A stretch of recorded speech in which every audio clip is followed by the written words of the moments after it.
It's time now to go beyond the headlines, and for the next 2 hours, go where every sports fan wants to go. Behind the scenes and into the practice facilities, locker rooms, coaches' offices, and press boxes to get the info before anyone else.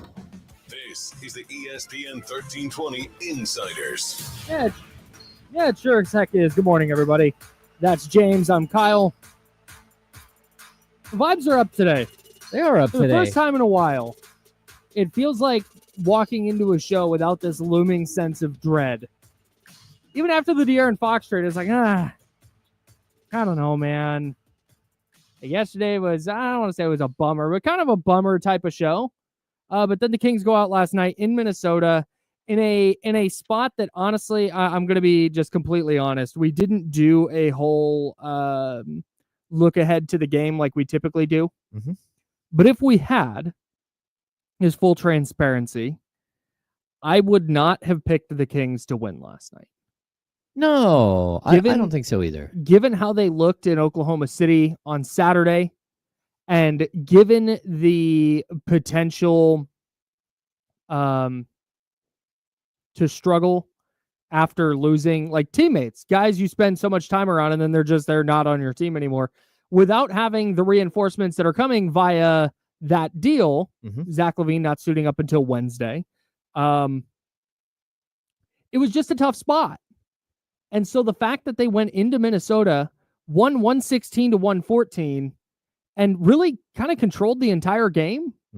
They were up double digits at one point, and even the 2-point win, Minnesota had a basket at the buzzer that made it look closer than it really was. I thought that was a really nice win. One of their very best wins of the year. One of their, for me, 2 or 3 best wins of the year. And it felt like their season hinged on last night a little bit. Like, how are you going to respond to this De'Aaron Fox trade? Are you going to just catch this L and just lay down, and that's how it's going to be? Or are you going to come out and you're going to show some fight when you're shorthanded in a really difficult situation on the last game of a 6-game road trip that felt 6 months long? I was super, super impressed by the Kings last night. Yeah, I think that we always talk about like the coaching bump, right? And I also think that when there is a trade, there usually is a moment where a team steps up, and maybe it's guys that don't typically get to play that much. Maybe it's somebody surprises you. Maybe it's just like the core group pulling together. I remember very distinctly when DeMarcus Cousins was traded at the trade deadline in 2017. There was so much. The Kings at that point they're in the playoffs. They were the 8th spot coming out of the All-Star break. And that first game, they were getting clubbed by the Denver Nuggets. And then out of nowhere, they just responded. And they ended up blowing out the Nuggets 116 to 100. And it was this like super dramatic moment where like everyone in the building, I felt like, you kind of looked around and you're like, okay, it's going to be okay. It's going to be okay. And it's one of those moments where you're like, all right, like last night is a moment where everybody's like, okay, we still have a basketball game to play. We're still a team. We still have a future Hall of Famer at small forward. We still have one of the best centers in the game. We still have a budding point guard that's coming into his own in Malik Monk. And that's kind of where I got to, is like, okay, like, look, this is going to be fine. And, for all of the like negativity that people want to, like, I'm being honest with people. I'm not going to sit here and tell you that the Kings won some trade that they didn't win. Like, that's not my job. My job is to tell you straight and to give you analysis. And if my analysis ends up being wrong, it ends up being wrong. And I'll bite that. It's no big deal. But, like, Zach LaVine is going to help this team on the offensive end. And you could see it last night where you need that player who can take some of the pressure off of what's happening and give you a scoring option. And so I think it was a good night, and it was a good night because you can also see like the future a little bit of how this thing could piece together. I thought it was the most impressive one of the year. Okay. And I say that for a couple of reasons. So the other candidates for me were both Houston games at home. those are just Houston's a really good team. You took care of them at home. Those were two impressive W's for me. The Celtics game on the road with no De'Aaron Fox early on in this road trip. Yeah, that was this road trip. In my brain, I knew that. Wait, the Celtics? Was this road trip? No, it was the one. No, because they went on the short one and then came home. I'm like, this is this is the New York one. This is a New York one. The Boston, right. Chicago, Milwaukee. That's right. Okay, that's right. That's right. That was the one. But then they came home for 3 games and then went on 6-game road trip. Yeah. Okay, right. Okay. So Boston was the other road trip. They had that 2 overtime game against the Heat on the second night of a back-to-back. That was impressive. Uh-huh. But when you start stacking up the circumstances of last night, 6th game of a road trip, you've just traded De'Aaron Fox. It has been a very emotional week or so. You're going in against a Minnesota team who is very, very good right now. I think they'd won 5 of their last 6, and they started to kind of find themselves a little bit. To go out and play the way you did and control that game and hold down Anthony Edwards, who's been outstanding this year scoring the basketball, on a night where I didn't think Domantas Sabonis was particularly great. Nope. They figured out a way to control that game and win in a spot where I really did not think they had much of a chance. So I was very, very impressed last night in a way I haven't been all year. Yeah, I mean, I think there is a moment here where, like, there's a finality to what happened. And, you spent the day on Sunday kind of, like, knowing what was happening. And, like, all of these things are twisting in the wind. You're not quite sure. And then once it happens, it's like, okay, this is our group. Let's again, what Doug Christie does, let's put our arms around each other. Let's sit here and get through this together. And let's come out the other side better. And that's where it was kind of like, hey, like, it doesn't matter if someone's having a big game or a bad game. Like, everybody pull together, do something to help the team. And I thought guys like Trey Lyles, so incredibly impactful without, hitting a bunch of shots. Yeah. He just had one of those games where that's where you remember how good Trey Lyles can be and how meaningful he can be. But it's also like in a really critical moment. And, Trey has become one of the leaders of this team behind the scenes. And I think it was a moment where it's like, look, we're all here to play basketball and to win games. We're just because De'Aaron's not here anymore, we're not just going to cash in the season and quit. Yeah. Now, 2 weeks from now, we'll see how it goes. A month from now, we'll see what they look like. Sure. But for today, that initial feeling coming out of, like, it's almost part of the grieving process for these guys. They needed this moment to get back out on the court, to get to their sanctuary. And just remember that, hey, we still have a ton of talent and we can still hang with the team that, like, typically is really, really good at home. And that Minnesota team, it's got some quirkiness to it and some weirdness to it. I don't really know what's going on. Again, the Julius Randle trade for Cat, like, totally set their franchise back like a ton. But that's still a really, really good team with incredible players. I mean, again, Anthony Edwards is incredible. And, McDaniels as a defender is just spectacular. Gobert still brings it. And although he almost landed that elbow on Sabonis late in the game. I don't know if you saw that. I didn't. That was wild. Wouldn't surprise me. He literally tried to take a swing with an elbow. And when he didn't have the ball, just like swinging at, and that game almost got really dicey. Yeah. Late in the game. We have some breaking news from Shams Charania, not Kings related. Okay. The Dallas Mavericks have acquired Caleb Martin from the Philadelphia 76ers in exchange for Quentin Grimes and Philadelphia's own 2nd-round pick in this year's draft.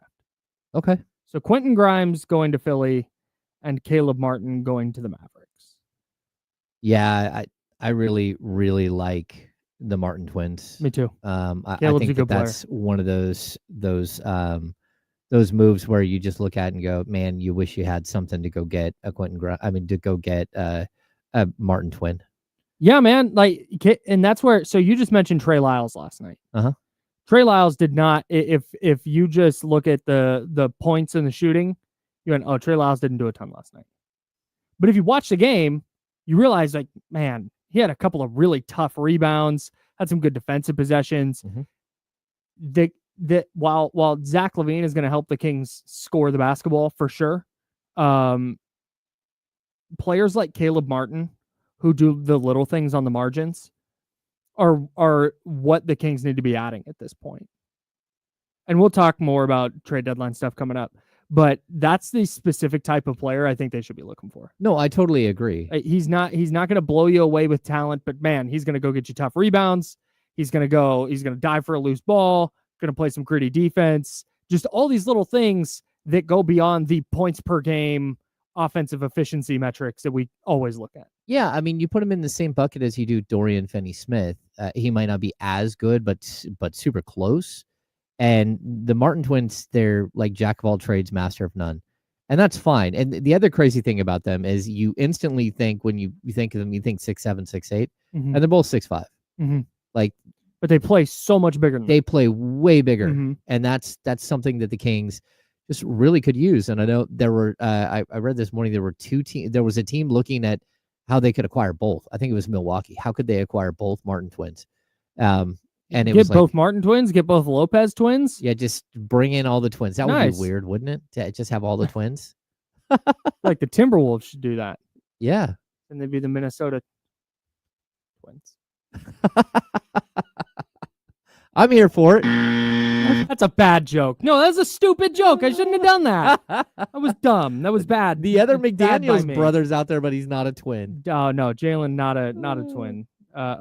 Available if you want to give away a second round pick, though, apparently. Couple other things last night. Keegan in the first quarter? The hell was that? He was 6 of 8. Yeah. He scores 17 points, and it looked like he finished the game with 19. We'll get to it. But at the start of that game, it was like I know it's what I've been waiting for. I know it's what the Kings have been waiting for. I know it's what every Kings fan has been waiting for. Like, hey, this is the guy. He's putting the ball on the deck. He's getting into the lane. He's shooting contested threes confidently. He's getting rebounds. He's playing defense. It's like, oh my God. De'Aaron Fox exiting has just flipped the switch for Keegan. Yes. He might go for 30 tonight. Everybody watch out. Finish the game with 19. Oh, there he is. It's so frustrating. Has not scored 20 points in a game. Keegan Murray, a player that 2 years ago, when we were talking about Keegan Murray, it was like, dude, he could be like a 20-plus point a night guy soon. Yep. Can he get there next year? Is it year 3 he gets there? He has not scored 20 points since November 24th. That is the craziest stat. I cannot believe that. When was Thanksgiving? November 26th. So he hasn't scored more than 20 points since before Thanksgiving. I don't believe so. I will double check. I was, not to brag, but I was mid-workout last night when I was looking this up. Cardio night. That's how I was looking this up on my phone and working out. Yeah, Keegan's last 20-point game. Yeah, that's correct. I'm looking. That is 21 points on November 24th, and a loss to Brooklyn. That's absolutely wild. He had 17 in the first quarter, which tied his most points for a game since January 16th. He hadn't scored 17 in a game. He scored 17 on January 29th, but he hadn't scored more than that since January 16th. And that version of Keegan, that's why I get so frustrated with him. Mm-hmm. Not because I think he's bad, not because but there's so very clearly an awesome player in there who is not only capable, we just talked about the things on the margins that matter, offensive rebounds, tough defense, hustle plays, who not only does all those things, but is also capable of going for 30, only he handcuffs himself offensively, and he won't go for 30. He started the game 6 of 8 last night in the first quarter. He went 1 for 3 the rest of the way. He took 3 shots in the final 3 quarters. I don't understand that at all. It does not make any sense. And he played a ton. Played a lot. 39 and a half minutes. Yeah, about 40 minutes on the books. Like, I don't get it. And I know that it's an equal opportunity offense that you have to go, like, apply yourself and go get the ball sometimes, go ask for it, go get in the set, go take somebody else's position on the floor so you can get into the set. Like, you almost have to try to not score for 3 quarters to get 2 points in 3 quarters. If you're starting NBA small forward like you almost have to try. Mhm. That to me, it just like, come on. And I'm not putting it all on him. His teammates need to get him involved too. But for him to take 3 shots, he even had the dunk Yeah. that was so in traffic. Yeah. Was It's incredible. Nikhil Alexander Walker, I think. Yeah, Alexander Walker. Yeah. He is a player that, like, there are games where he kills the Kings, but then there are games like last night where he just looks so out of sorts, and it's like that's what happens with a player when you try to make him do too much. Yep. And it was like really painful to watch. Like, oh, that's not good. That doesn't look good at all. Yeah. We'll have plenty more on this game, and kind of spinning it forward. I kind of think Keon Ellis should start. And we'll try and dig into that next, because I was getting in a lot of arguments on the internet last night about this. You're just trying to start a fight with me. I get it. I'm not.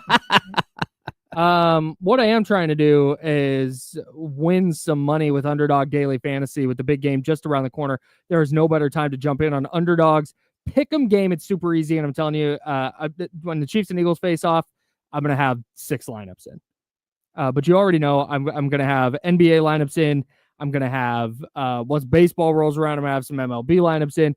All you have to do is pick higher or lower in the pick'em game on at least 2 players from at least 2 different teams on their stats. That could be passing yards, receiving targets. But again, they do NBA, so there's assists, steals, points, all that jazz. You know how it goes. You're going up to 1,000 times your entry. So like if you think Travis Kelce's going to light it up in the big game, yeah, go higher on his catches, maybe his receiving yards. Maybe you think he's going to score a touchdown. I think maybe Saquon Barkley gets shut down. Maybe go lower on his rushing yards. You can even mix and match your lineups with different sports, because Underdog has all your favorite teams from all your favorite leagues. Underdog is the best place to play. Pick them. Download the app. Sign up with promo code Kyle M and deposit now to get up to $1,000 in bonus cash instantly. That's promo code Kyle M. Must be 18 plus and present in a state where Underdog Fantasy operates. Terms apply. Concerned with your play? Call 1-800-GAMBLER or visit www.ncpgambling.org. We're going to argue about the Kings starting lineup next on The Insiders, sponsored by Jiffy Lube. It's ESPN 1320 on Sacramento Sports Today.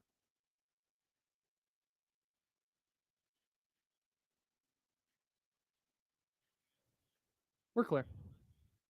Clear.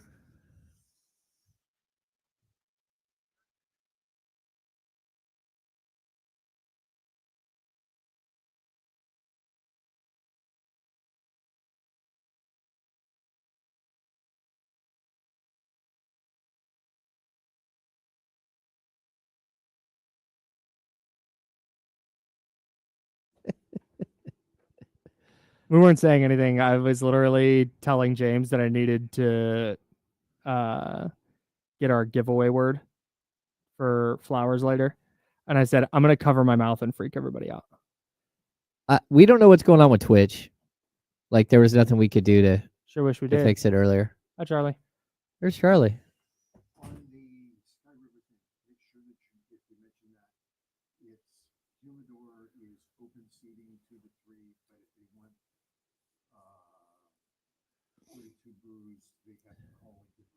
Reservation at 32 Brews. Got it. Cool. I think I can handle that. Cool. Okay. Sweet. Charlie. Appreciate you. There goes Charlie. Do it. Welcome to Jurassic Park.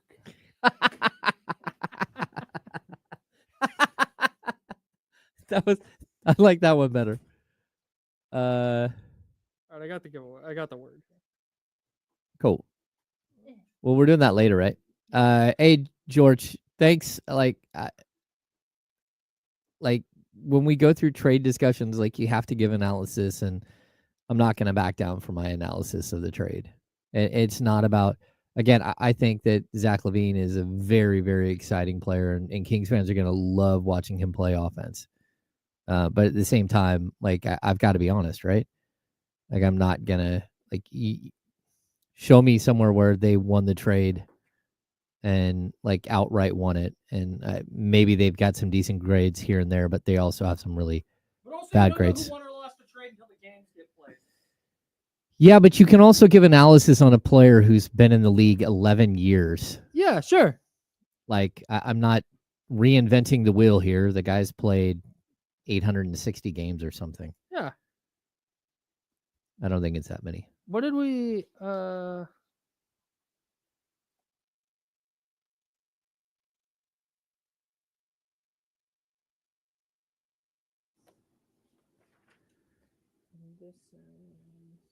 622 games career-wise.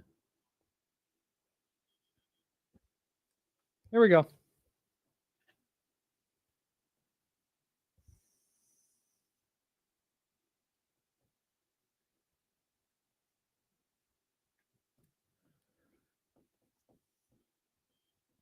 Now, back to the Insiders with James Ham and Kyle Madsen, brought to you by Jiffy Lube on ESPN 1320. We got some stuff to give away. We do. Before we give away a Jiffy Lube gift card, gift certificate, and hoodie, exclusive Insiders hoodie. That's right. From our friends at Jiffy Lube. Why don't you let the folks know about what we're doing with Strelitzia Flower Company just ahead of Valentine's Day? Yeah, we are super excited. Strelitzia, we partner with Strelitzia Flower Company. It's a family-owned business out of Davis. So we love supporting our local independent businesses. We have a contest. If you go to ESPN1320.com, right there on the page, you will see a link to Strelitzia Flowers where you can go and use the code radio224 to get $10 off any purchase of $100 or more. But look, we're about to get to Valentine's Day, and you need to do your shopping early for Valentine's Day. Don't be that guy at the grocery store at the last second trying to sift through the crappy flowers that are left over after everyone else has picked through them. Reach out to our friends at StrelitziaFlowerCompany.com. We put a button on the page, on the ESPN 1320 page, so it's easy to go right to them. Because saying that name and that email, that web address is difficult, and so you can go directly to the ESPN 1320 page, and there's a link to Strelitzia Flowers. So go take care of your business early, people. Get your flowers ordered so they get delivered and all of that exciting stuff. Strelitzia is the scientific name for the bird of paradise flower. Yes, it is. You're welcome for that little fun fact. Impress your friends with flower knowledge. Yeah. Shout out to Strelitzia. We'll give you the code word in a little while, where you can win a dozen long stem roses. We're giving away one set of dozen long stem roses every day this week, and that comes with delivery, and they hand deliver everything. Absolutely spectacular. All right. The De'Aaron Fox trade got finalized yesterday. And we talked about that on the show a little bit, that nothing had been announced, which meant, oh man, there could be some more things tacked onto this trade. Nothing else was tacked onto the trade. The trade, as it was originally announced, originally reported, is what was announced by the teams. Let's start here. You were saying yesterday that it was really important for the Kings to tie in, if they were going to do a Cam Johnson trade, to tie that into this deal. Why was that, and what are their options now that deal is finalized? Okay, so the salary cap, I know, gets confusing and complicated, and people don't like to hear a lot of the numbers, right? When you completed this trade, you were able to receive a $16.8 million trade exception. It's the salary of Kevin Huerter. That's what you got. You got a trade exemption. So basically, Kevin Huerter went to the Chicago Bulls, and you got nothing back from the Bulls, and so it created this. It's basically a coupon for $16.8 million. Okay. So but the problem is you can't exceed $16.8 million, and you can't combine it with any other coupons. So if you're at the grocery store and it says not eligible to be combined with other coupons, that coupon is just for itself. $16.8 million, and that means you can acquire a player up to that dollar amount with that coupon. And you have to trade that. You would give that up as a trade piece. Okay. So say, let's just throw some random player out there. Let's say Jonas Valanciunas, right? Okay. What did he get? A 3-year, $30 million contract. Yeah, it's very, very inexpensive. Yeah. So if you did not want to send out a player in that trade, say you're like, hey, I don't really want to give up Trey Lyles in this trade, you can take back Jonas Valanciunas' contract, maybe give up a 2nd-round pick or 2 2nd-round picks, and take on his contract, and you can hand them that coupon. Okay. Now, you still have to worry about the luxury tax.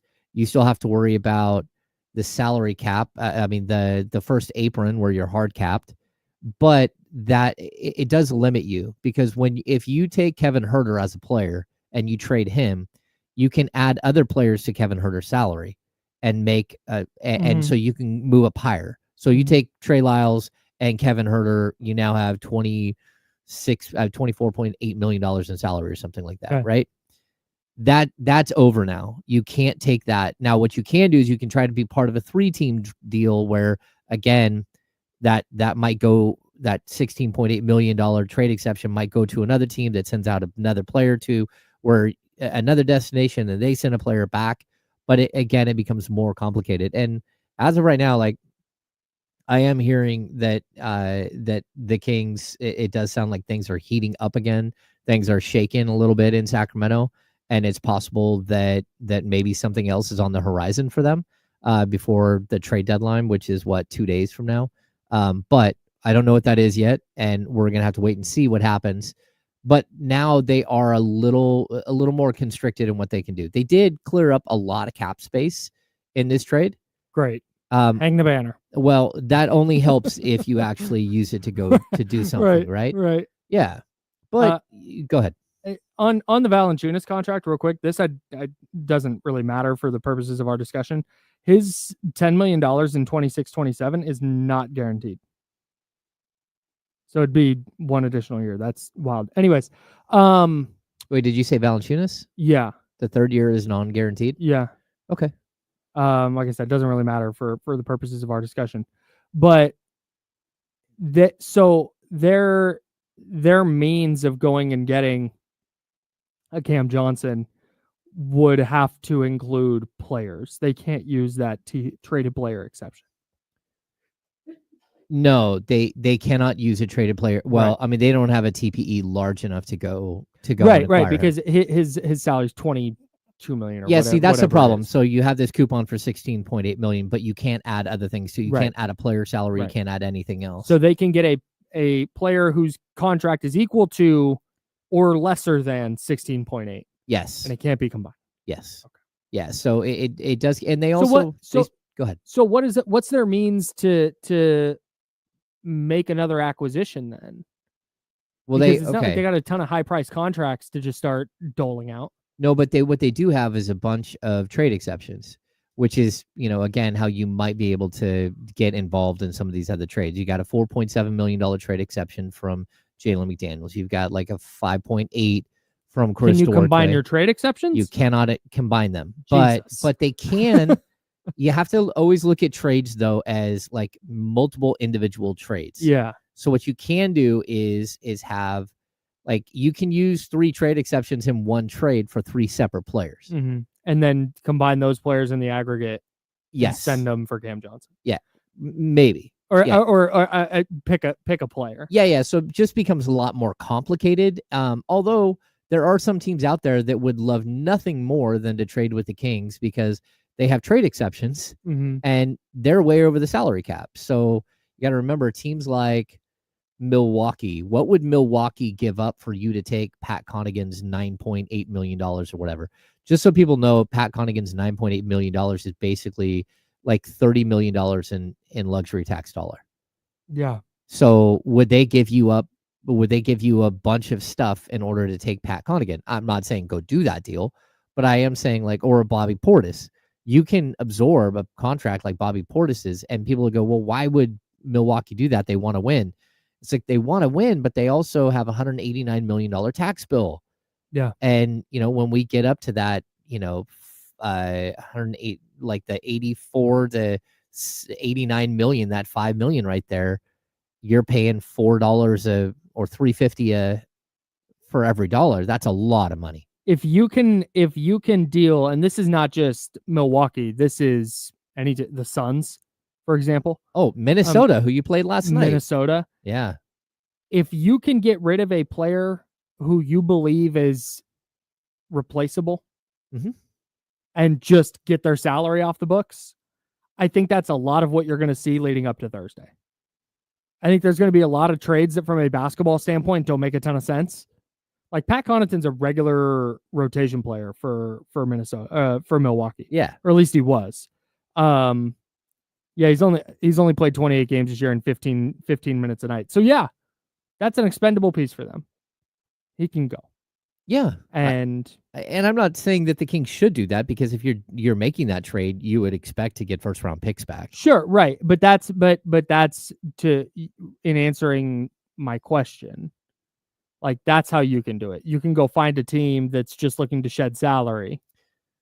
You can So take that again, salary on with your trade exceptions and then use those players to move for another player. Yeah, so just so people can understand like a bigger picture thing, if you were to move, like, again, in a 3-team deal, send a trade exception to the Bucks, Pat Connaughton, we're just using a player. Yeah. Goes, and we'll just say his salary is right at $10 million because it's close.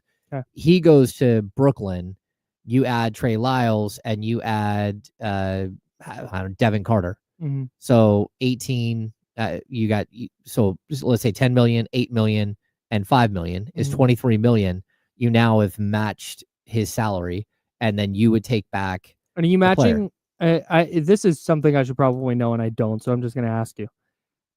You're matching this year's salary, or you're matching the average annual value of their contract? So the salary cap is basically like, for luxury tax purposes, it's not calculated until the end of the season. Okay. So it's this year's salary. Yeah. So when we look at, there's a trade and it's an $8 million salary for a $10 million salary, everyone's, they saved $2 million. They didn't really save $2 million. They might have saved X, Y, Z, but either way, it's basically all like accounted for at the end of the year, and how much in actual salary did you spend.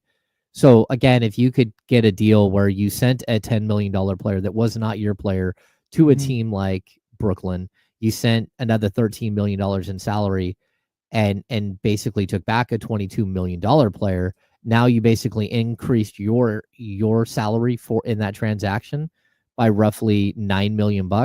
That the Kings could do that and still stay under the luxury tax in theory. So that's how you can work these deals. But it just, again, it makes it more complicated, and it makes it so, because in these deals, everyone has a handout.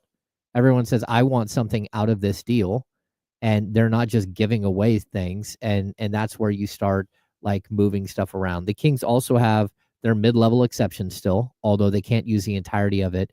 Well, I mean, I guess technically they can. So in this respect, from where the Kings currently stand, getting Cam Johnson is significantly easier than getting John Collins. Yeah, that's the problem. Cam Jollins, that's insane. Yeah. That's ridiculous. Cam Johnson is $22.5 million for this year, and John Collins is $26.5. Now there is, I think there's like a trade kicker, or there's something else with Cam Johnson that could become a problem, and you'd have to work that out. Because again, that's going to count against the hard cap. And if you cannot exceed the hard cap. So the Kings have this very small window that they're playing with, and whether they can add the right players or not, I don't know. But what they have to do is be very, very like conscientious of everything that's moving around them. You've got picks now that you can deal. You've got some room on the salary cap where you didn't have before, not on the salary cap, underneath the luxury tax that you did not have before. You've got $14 million under the apron that you didn't have before. I think, what were they at, $7 million last time we checked. And they were like $3 million under the luxury tax. So you were able to clear up some breathing room, but that breathing room, like, you still have to figure out complicated ways to get that breathing room to work for you. And so you can't take back a $26.5 million player, but only send out $13 million. Maybe you can, and it would be like very tight on the luxury tax, but that's what on the hard cap. So this goes back to something we were talking about yesterday, and I want to dive back into the Kings win over the Timberwolves, and we will, but this is something we were getting at yesterday a little bit. You're talking about how convoluted these deals are going to have to be for the Kings at this point, just because of the assets they now have and what they're working with financially. Part of me wonders if again, I have no idea. I'm just a guy. If you're Vivek Ranadive and you're looking at the front office and going, hey, these guys aren't long for this team. We need to we need to change some things in the front office, and we'll do that moving forward. This is where I kind of wonder if he's like, if there's an easy deal out there, great, but hit pause on everything else. No, that's possible, but I would also tell you that whatever issues you had with De'Aaron Fox as a player and what he was asking for from the front office, those, whatever they were, which we know very specifically, he wanted athleticism at the 3 and the 4. Mm-hmm. He said, just give me some wings, please. Mm-hmm. Just get more of them, get the length and athleticism we need. That is compounded tenfold when you add Zach LaVine Mm-hmm. to the Kings as opposed to De'Aaron Fox. Again, Okay. he's a like Zach LaVine is a much more like efficient scorer than De'Aaron better Fox. shooter for sure. He's a better shooter, and like he shoots 51.1% from the field. Like he's a much more efficient offensive player. But the defensive side of the ball, he needs those wings as much as anybody. Sure. And that's a problem. I'm not optimistic, to be honest. Feels like a lot of hoops to jump through, and I don't have a ton of faith that the Kings front office is going to pull that off. Well, I think it is interesting that the Kings, at least, like as much as I'm not like enamored with the haul that they got in return for De'Aaron Fox, they do have the equivalent of 5 first-round picks. They do have the equivalent of 2 extra first-round picks. They still have their own 27 through 31 first-round picks, even if that last one is tied up in the pick swap. They still have all those assets. So if you have 2 27s, you have a 28, a 29, a 30, and 2 31s. Like you do have things that you can probably go out if you're active and if you're finding the right deal. But, I would say this too. The Luka Doncic trade on Saturday, it should open everybody's eyes up to what we say all the time. There are deals out there that no one sees coming. Sure. But I also don't want the expectation to be that the Kings are about to get a superstar for Trey Lyles and a pick. Yeah. The Luka Doncic trade, you're right. There's deals out there that nobody sees coming.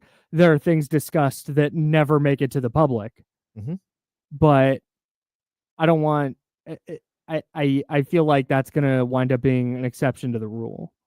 Oh, I totally agree. Like that was so out of left field and out of nowhere, and such a seismic shift in the landscape of the league. I just don't know that we'll see anything like that. A surprise like that. We might see a player ask out or demand to leave and be traded, but I don't think we'll ever, in the dark of night, see a player of Luka's caliber traded again. No, probably not. You always think that, but man, you know what? There is no untradeable right. contract. We just learned that again this weekend. You're right. The whole Joe Johnson deal years ago that like no one in their right mind would trade for Joe Johnson. He had almost $200 million left on his contract, and it was like, oh, it's untradeable. No, I think he got traded twice after that. And again, I would look at the Kings can do other things. Like we keep like skirting around.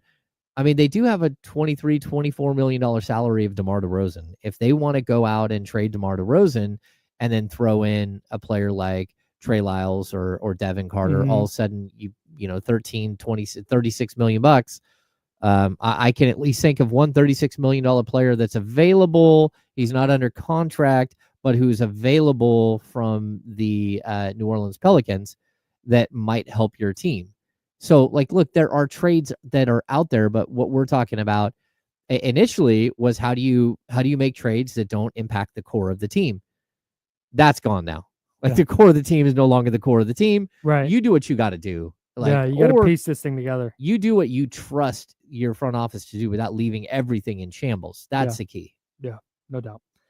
Okay, I want to talk about the Kings starting lineup and what it's going to look like Wednesday night when Zach LaVine makes his debut for the Kings at Golden One Center.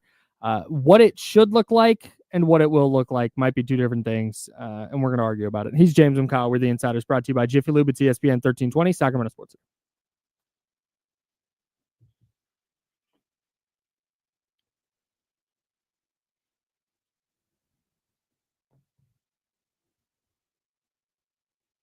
Man, there are a lot of players that could be moved.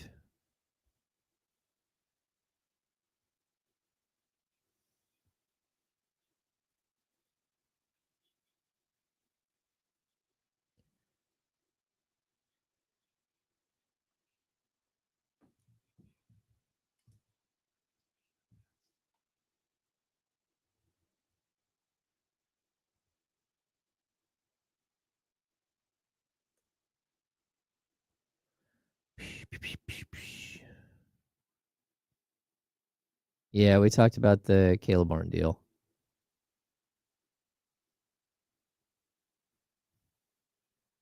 Okay, so Chris Juvenile, like the Kings have all kinds of trade exceptions. So the problem is, like, again, you have to work within the confines of knowing that the luxury tax is at 10.5 million and that the hard cap for this team is right at like 14 million. So that's really complicated. But like moving players around and everything is difficult. They could make multiple deals. They could take on $3 million players. They could take on $5 million players. Again, like one of my gripes is like when it comes to like a trade like the De'Aaron Fox deal is that you didn't address the needs that you still had with a team that had multiple options that you might have had to push for. But I would rather have given up some of the draft capital and taken back a guy like Julian Champagny or a guy like Jeremy Sohan. And I know they don't want to trade Sohan, but the Kings shouldn't want to trade De'Aaron Fox either. So like nobody wants to trade. Well, I mean, sometimes there are teams that want to trade a player, but there are also like a lot of times where you don't. There are logical targets, but like again, the Martin twins, one of them just got traded. I think the other one is potentially available. Those are things that you can maybe go out and get. But I'm not like extending a whole bunch of assets or going into the luxury tax for a very moderate upgrade at one position when it's probably going to cost you something else to get there. Hang on. I apologize if anybody hears this.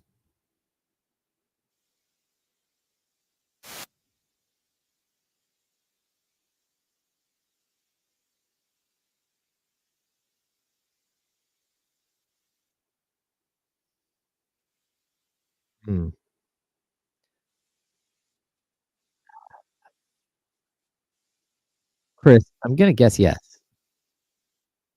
Like the Kings would be crazy not to. I'm going to guess they're going to have one tomorrow at some point. I'm not sure. But they're also in the middle of like they still have 48 hours until the trade window right now closes. And so like front office personnel and all that stuff, they are like want to get in and out of the press conference very quickly because they're actually doing a bunch of other things. This would be extremely difficult. So you can't use a trade exception on Foos because he makes more than any of the trade exceptions the Kings have. You'd have to have one of those 3 deals.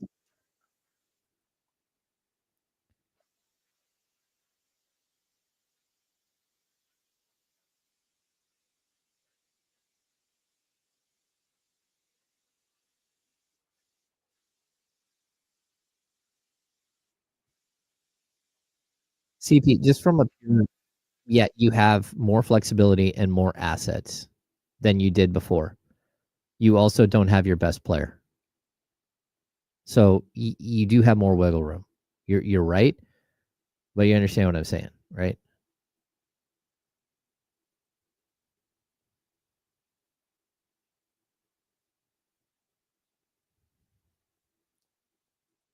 Absolutely no. No. Nope. Nope. What are the kids calling him? Ozimka Zion? He just gets hurt all the time.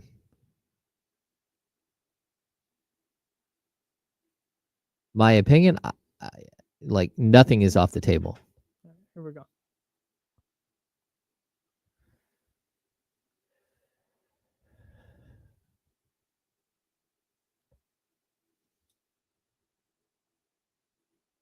Now, back to the Insiders with James Ham and Kyle Madsen, brought to you by Jiffy Lube on ESPN 1320. James Ham is over yonder. I'm Kyle Madsen. We're hanging out with you until noon right here on Sacramento Sports Leader. 916-909-1320, 916-909-1320 is the Elk Grove Kia talk line.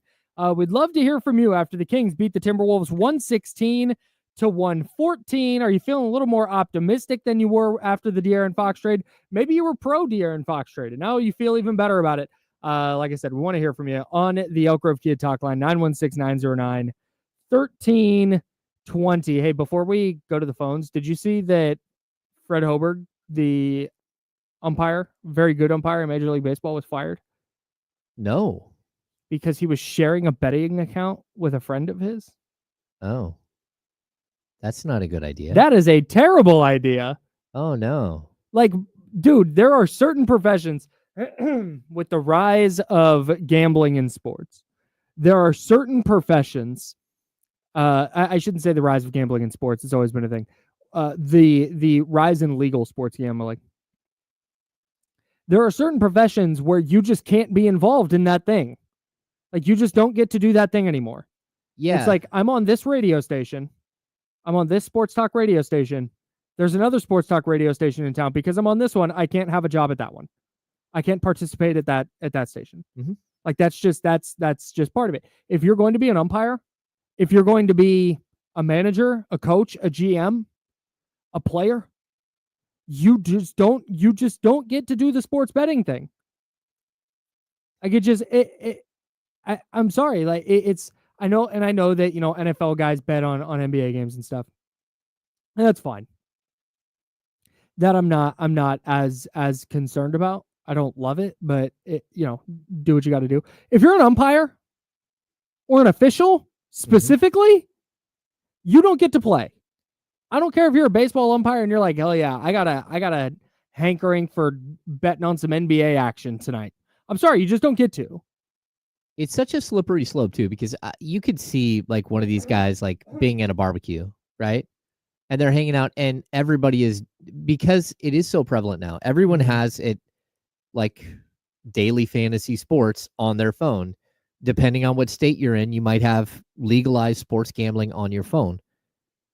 How many times do you think someone gets asked at a party or at a barbecue, sitting there hanging out? Oh, what do you think? Should I do this or this?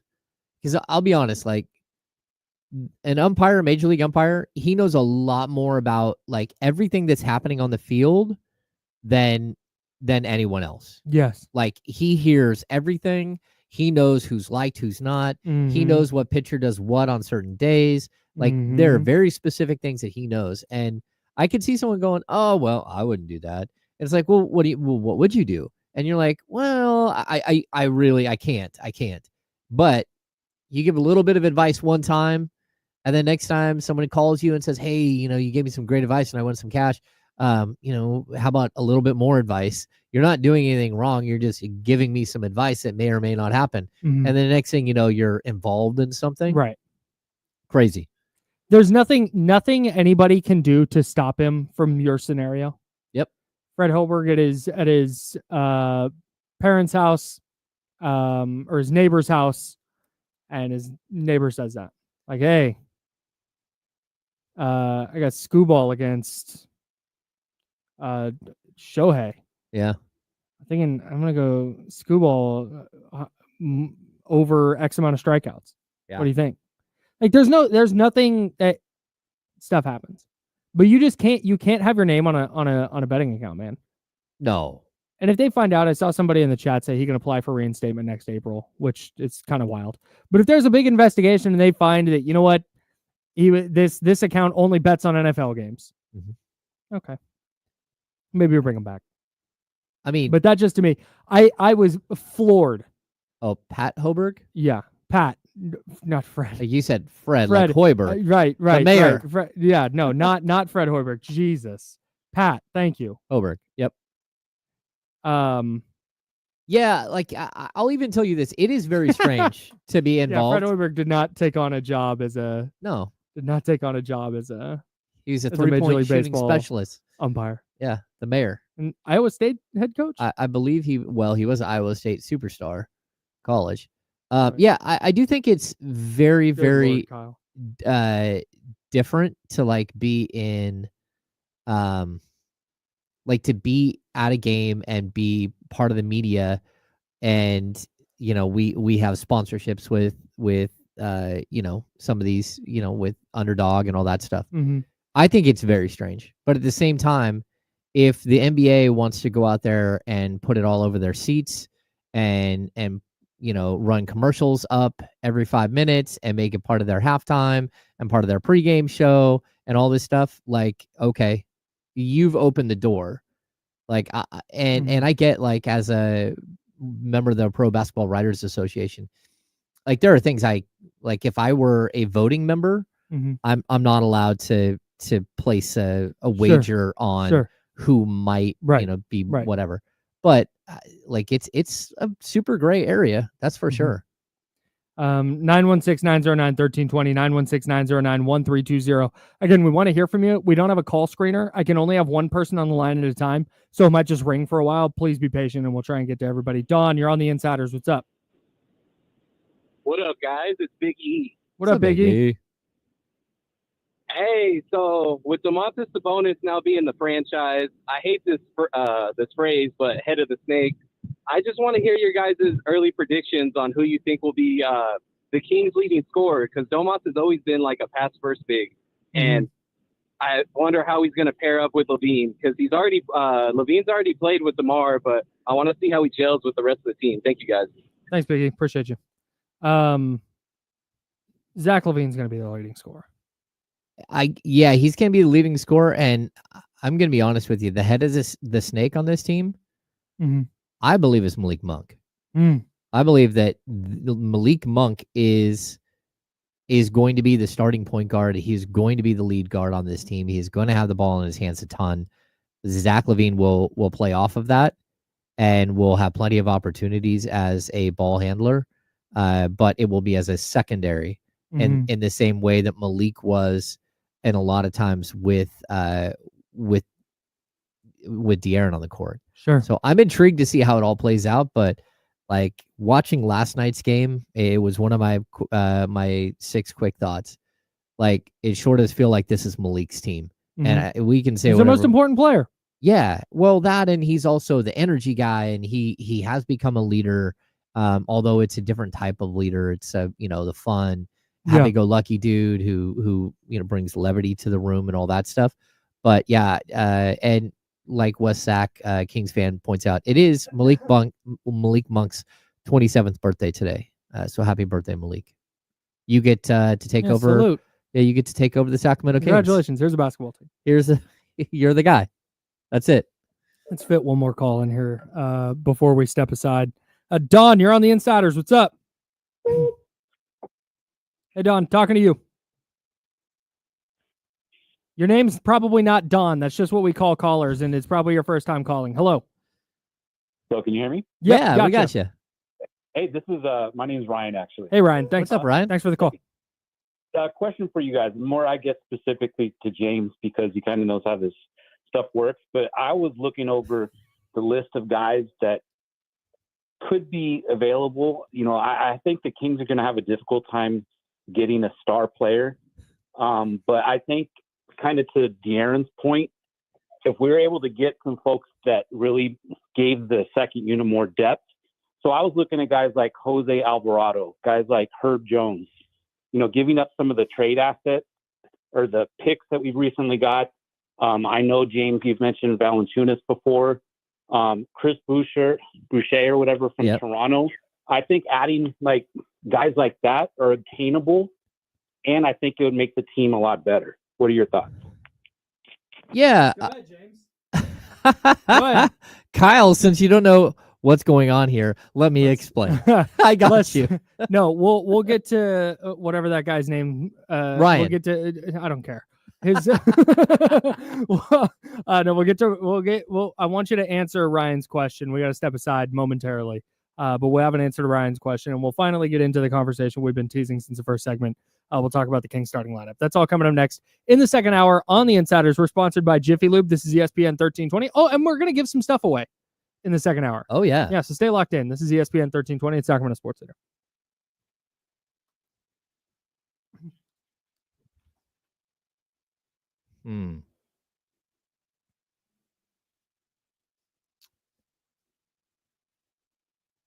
Yes, everyone's name is Dawn on this show. I don't know why I landed on Dawn. It's funny because yesterday my buddy Don was texting me like all day. So I'm like during the show, texting me like, hey, Dawn. There we go.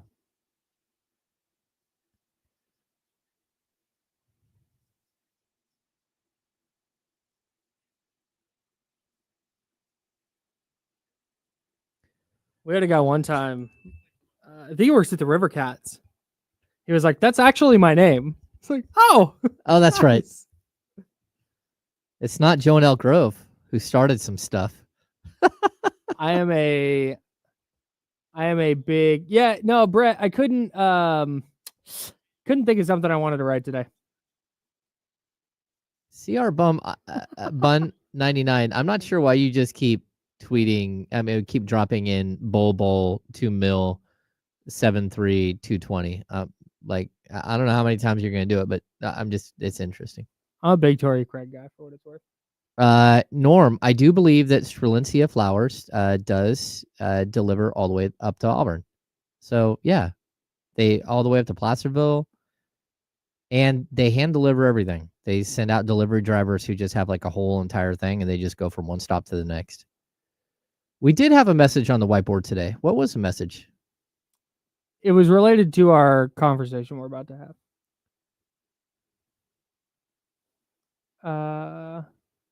I did see the Fantastic Four trailer. It looks sick. Yeah, and I guess they're gonna have metal bats in MLB The Show too. That's gonna be dope. And what? MLB The Show, the video game. You can do like a college. Oh, you can like my career thing. Win and like they a have bat? college teams, and in the college games you play, they have metal bats, which is tight. Hope those college kids getting paid. You'd think so. Yeah.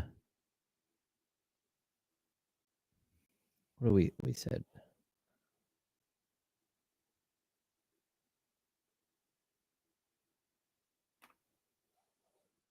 I'm looking at the Pelicans real quick.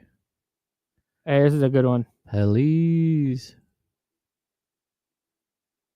Yeah, it is. Don't procrastinate. Go just order now. Like, and let's be honest, flowers from a flower shop last so much longer than the junk you're getting that's already old when you bring it home. Just take care of it. I want this here.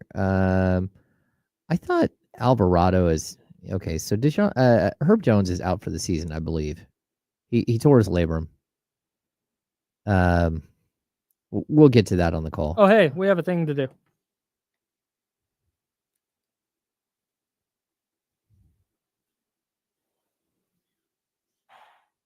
Welcome back to hour number 2 of the ESPN 1320 Insiders.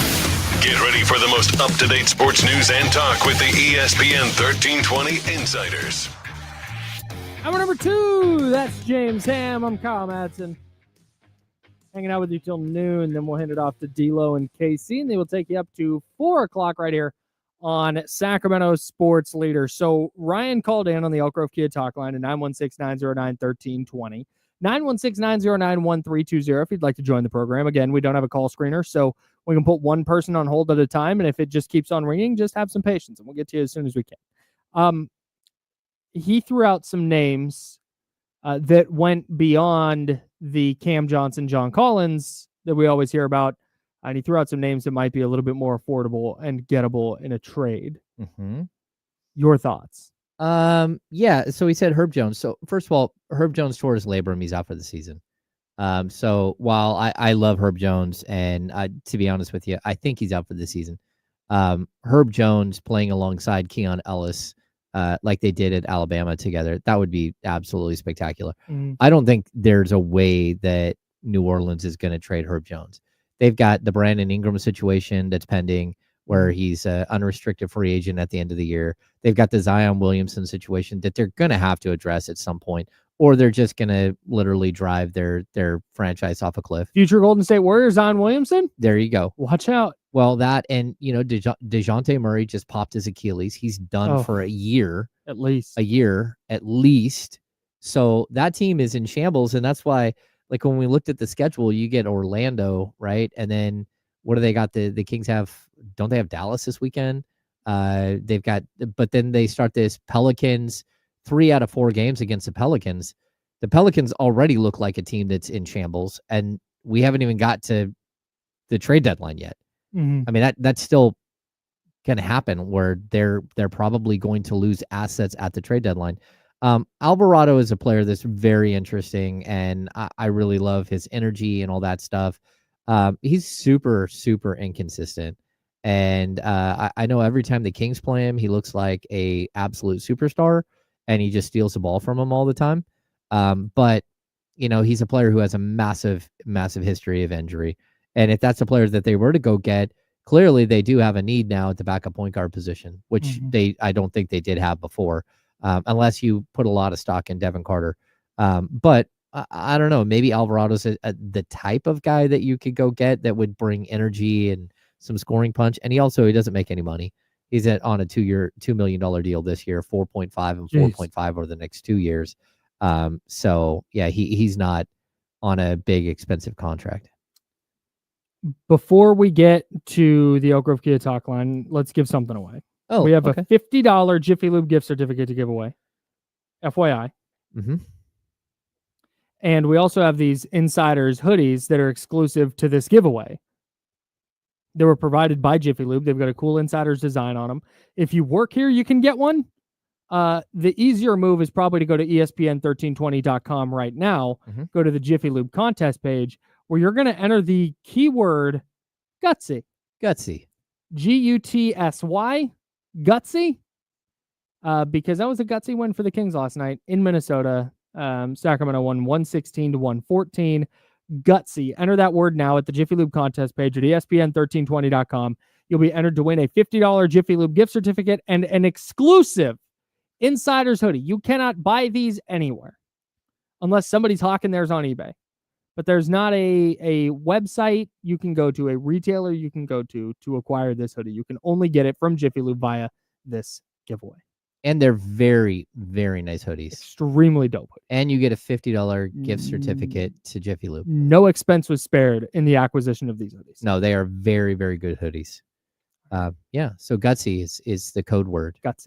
Gutsy. I like the idea of somebody just applying for a job here so they could get the Kings Insider hoodie. Are we certain that a former ESPN 1320 employee didn't just do that? Oh, maybe. It's very possible. It's very, very possible. No, I'm not gonna. Never mind. Yeah, it's fine. Move along. It was like, you have any job openings? Oh, why do you want to work here? God, the hoodie. The hoodie. Just show me where to get I'm one a of hoodie those. guy. TC, what's going on, man? Hey, yo, Hammer, Kyle, what's up? What's What's up, up, TC? man? Oh, man, just vibing, man. You know, the boys held the fort down. Like I said before, Monk's going to be able to hold the fort down. As far as a team game, we're a better team. But, that's another conversation for another day. Ham, what you think about, and I know we got the Jonas and the Cam, right? But what you think about my boy Caleb and Drummond over there in the 76ers? Do you think we can pull that off and get both of them? I think that's a solid move. Caleb got traded this morning already. He's already a member of the Dallas Mavericks. So if you're going to get a Martin twin, you got to go get Cody. And that becomes more complicated, I believe. So I don't know why everyone is disrespecting my guy, Kyle. Kyle has opinions on players. This is insane. And on trade opportunities. My name's on the program. It is. We wrote it on the I'm paper. here. I answered the phone. It says it on the hoodie. It says James Ham and Kyle Madsen on the hoodie. Come on now. Let's not disrespect my guy, Kyle. My favorite part is that he's like, Kyle, Ham, what's up? Okay, anyways, Ham, I got a question. I get it. You're the Kings guy. You've covered this team for almost 2 decades. I understand why people divert their questions directly to you. This feels like... I just also have takes and thoughts, if anybody cares. I feel like this is going to be very, very similar to the Monty McNair and Zach LaVine press conference that may or may not happen in the coming days. It's gonna be like, am I the Zach LaVine? Like, hey Zach, how are you? Hey Monty, how did we get here? Yeah. Hey, Monty, just want to circle back on the whole Mike Brown thing. Nice to meet you, Zach. Hey Monty, what about Mike Brown? Hey Zach, welcome to Sacramento. We've gotten to go to In-N-Out. Oh, I love it. Oh yeah, that's right. UCLA. You've had to, okay, Monty. Anyways, yeah, I definitely see a moment where Zach's gonna like feel like Kyle and might need to get up and walk away. And yeah, just it's be like, fine. hey, That's fine. I'll thought, just hang out. Like, hold up your jersey again, Zach. Hey, Monty. While Zach's holding up his jersey, is Doug gonna get the interim tag pulled or not? Like, we're just wondering. We're asking for a friend. Oh man, that's funny. It's good stuff. Let's just get ourselves in all kinds of trouble. Salute to the Oak Grove Kid Talk line. 916-909-1320, 916-909-1320. If you have any questions for James, go ahead and give us a call. We're going to move some stuff around here. I believe, after watching not just last night, but the Kings since Doug Christie took over. Or maybe last year as well. Or using some of last year's evidence, we can sprinkle that into. I continue to be of the mind that the best version of the Sacramento Kings is one where Keon Ellis is in the starting lineup.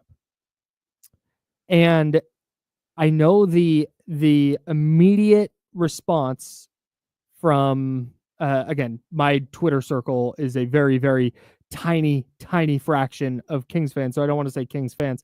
The people who responded to me on the internet last night kept saying the common refrain was, well, who's going to be the point guard? If you start Keon Ellis, who goes to the bench? Mm-hmm. And my thought was like, Malik. He's awesome coming off the bench. We already know this. And somebody goes, well, you can't do that. And I think that's an argument you might make. Like, this is his team. He has to be a starter. Okay, cool. Then it's time to have a tough conversation with DeMar DeRozan. And I know that's insane. I know I've talked about it with KC before, from D'Lo and KC. And he's like, you can't do that. That's not why you brought him here. You can't start. And that's fine. I don't think the Kings are going to be terrible if Keon doesn't start. And honestly, I don't expect him to. But I think a maximized version of the Sacramento Kings, and I don't think it's a coincidence that you've seen the stat out there. First of all, Keon's 8-3 as a starter this year. 4-0 when he starts next to Monk. That includes a win last night. That includes a win in Boston. I think it was one against Golden State. I forget the other one in there. But he's 4-0 starting next to Malik Monk. I don't think it's a coincidence that we've watched the Kings over the last couple of weeks go down like 15 or 20 early in all of these games and have to claw their way back. And then last night they didn't. I don't think it's a coincidence when you have a defensive tone setter in the game like Keon Ellis that the Kings are a better basketball team to start games. It's really tough to make an argument against it. The argument against it it has nothing to do with Keon. It has everything to do with the players that you already have in positions. Sure. And that's what makes it really hard. Like, to be honest with you, I can't take Malik Monk out of the starting lineup. Okay, that's fine. That's fine. And the reason why is because Malik Monk is going to be, I mean, first of all, him in the pick and roll with Domantas Sabonis sets the table on the offensive end. So if I'm going to take that out of it, right, the discussion. So in 28 games as a starter this year, Malik Monk is averaging 19.7 points and 6.8 assists. I expect that by the end of the season to be more like 21, 22 points and something closer to like 8 assists. Okay. Like, I think he's on the verge of like becoming like upper echelon point guard in the NBA. Not top 5, but he has a chance to be like a top 10 guy in the NBA as a point guard. Just from my point of view, like his pick and roll game is incredible. Even last night, some of the passes he makes to Domas are just so spectacular. Yeah. Right. So that's going to be my one, like, okay, I don't know how you change that. Okay, can Zach LaVine play the 3? But if I'm going to have Zach LaVine at the 3, I got to have a bigger player than 6'8" or a bigger player than 6'10" at the 4 and the 5. Although, hey, Zach LaVine, DeMar DeRozan, same exact height. So I guess I shouldn't feel that way, but DeMar's a stronger player. Sure. And, it's kind of like he's a natural 3 at this point in his career, maybe even a 4. But it's tough. I don't know how to twist and turn the lineup until he's in it. It's kind of like a little Rubik's Cube. You're sitting there trying to figure out how to get all the sides. And every time you get one side and a second side, there's 3 other sides that aren't all perfect anymore. I think you and the people of the internet last night have convinced me that Malik Monk coming off the bench is not an option. I think that's fine. I'll walk that back. To like the fact that you're looking at the Kings when Keon starts, and they just look better. Like they just do. You don't watch and go, gosh, he's just unplayable on offense. You need somebody. He's not. He's for me, a reliable spot-up three-point shooter. He's not going to do a ton of his own creation. He's doing more this year than he did last year. He's not going to create a ton for himself, but you feel good about it when Keon's in a catch and shoot situation. He certainly looks more comfortable and confident on that end. And I don't know that it's essential to have. Then okay, Malik starting. We're going Keon at the 2 or the 3, and then positions matter so much less to me now than they might have 20 years ago. But you have Keon at the 2 or 3, you have Zach LaVine at the 2 or 3, and then it's Keegan and it's Domantas Sabonis with DeMar DeRozan coming off the bench. Yeah, I mean, there has to be some way that you can figure something out, but and I understand there's going to be a ton of pushback. I'm not looking at the chat right now because I'm trying to focus, but I'm sure there's pushback in there about like you can't. It's your best 5 guys. That's what when Kenny's in here for the handoff later. That's what he'll say. It's your best 5 guys. You got to have them on the court. Okay, cool. But if that's your thought, you can't have DeMar coming off the bench. And Malik can't come off the bench. Well, Zach LaVine, you traded for him. He's not coming off the bench. Well, Domas is going to start, obviously. He's your only productive center. And Keegan is your only player who can play the 4. Because you're not going to start Trey Lyles. Yeah. So, and especially if you're going to start those other 3 guys, LaVine, DeRozan, and Monk, you need somebody who can play defense. And that's going to be Keegan. So, if that's going to be your starting lineup, I think that's fine. But I think you're lowering your ceiling. And I think you're hustling backwards at that point. Like, I think you're good. Like, I think the Kings, please don't get this twisted. I don't think the Kings by not starting Keon are going to be bad. I just think that the best version of the Kings, and it wouldn't shock me if they make the playoffs and they get into game 3. It wouldn't shock me if the adjustment is, hey, Keon's going to go into the starting lineup because we've fallen down by 15 points in the first quarter of the first 2 games. That is to me where I think this is all eventually headed. Would I bet on Keon starting at any point during the regular season while they're healthy? No, for all the reasons that anybody's going to say. You can't have DeMar coming off the bench. You traded for Zach LaVine. He's not a bench guy. He's got to start as your best scorer. Okay. Then I think you're just limiting yourselves. Okay. I will tell you, like, per Basketball Reference, is as a starter, Keon's offensive rating is 113 and his defensive rating is 112. He's a plus 18 net rating. Plus as 1 as a starter. No, 130 versus 112. Oh, yeah, I'm sorry. I heard 113. Sorry. Oh, no. Okay. No, so he's a 130 versus Okay, 112. So he's a plus 18. His as a bench player, his offensive rating is 116 versus a 112. Again, I'm not going to take too much stock into his offensive rating on the bench because let's be honest, the Kings bench is horrible. Like it has been really bad all season, and that's a big reason why you've had problems. Almost like they could use a really dynamic scorer coming off the bench. No, I'm with you. It's just like you broke in case of emergency. Once you break in case of emergency, you can't repair the glass. The glass is broken. So I get it. I get the frustration with that. But at the other thing that I would like to point out is we don't know that the Kings are going to get off to bad starts with Zach LaVine in the starting lineup. Now, that's a good point. I could very easily, and you know me, I am open to having my mind changed on things. If Zach LaVine steps in and the Kings are blowing teams out and they're getting off to these fast starts and then cool. Then I will happily reassess when given new information. But the information I have right now tells me that, man, I think the best version of the Kings is one where Keon's in the starting lineup. Yeah, and I mean, it's certainly when Keon's playing 28 to 32 minutes a night. Like, you have to find ways to do that, and that might be easier than finding him in finding a way into the starting lineup. What I do know is you're not going to put a $43 million salaried player in Zach LaVine on the bench to start. You're not he makes $46 million and $49 the year after that. He's not going to be on the bench, and if he is, things have gone even worse than anyone could have imagined. And so that's going to be the problem, that you're going to have a player that, does make a ton of money and that you do need to put in the starting lineup at some position. Again, maybe you can do a 3-guard set and run up and down and like be super exciting. But I also like that would be predicated on, I believe, like DeMar DeRozan not being with the team anymore. And that's where it gets a little complicated. 11 bench points last night. 5 from Trey Lyles, 4 from Isaac Jones, 2 for Devin Carter. Speaking of Isaac Jones and Malik Monk, that alley-oop Monk threw to him was so sick. That was one of my favorite plays of the year. Anyways. Yeah. I thought that was great. Did you see Shout out to Isaac Jones. Castle to Wemby last night? Yes. Oh, my goodness.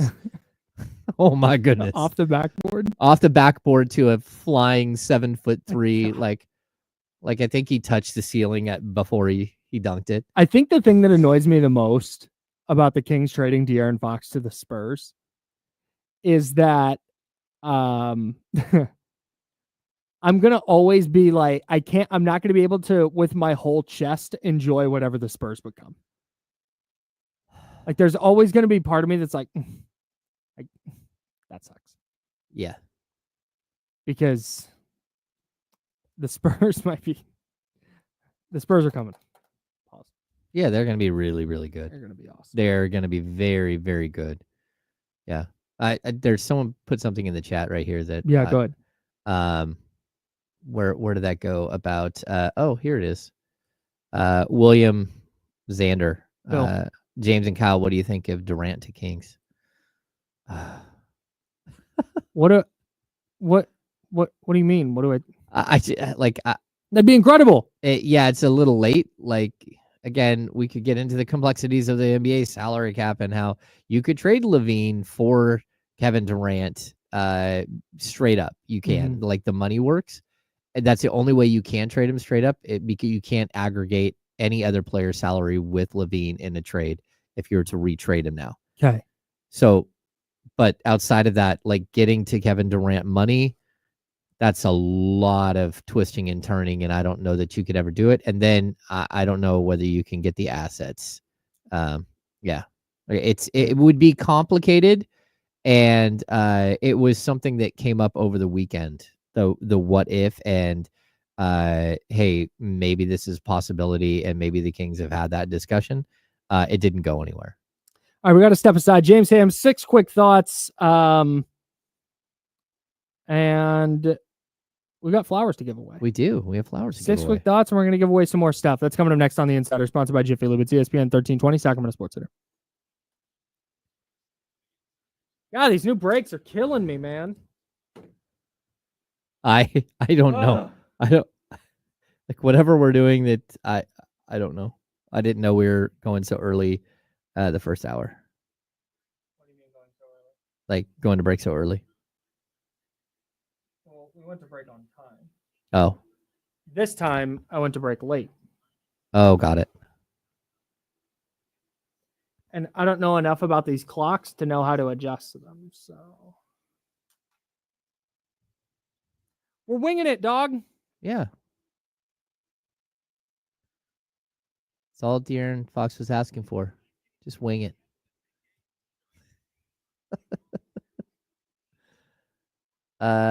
Christian Rodriguez, what are my thoughts on getting Kelly Oubre? I like Kelly Oubre. Kelly Oubre's got a little crazy in him. Like he's a little wild. But I think sometimes you need that. I also like Ubaselli. Mark Robertson. I do.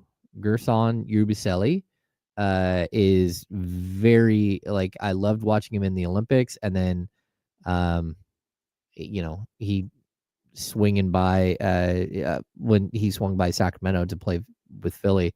Like he's a beast, man. I think the Kings could use like an enforcer like that, but I don't know that you need another undersized center / undersized 4.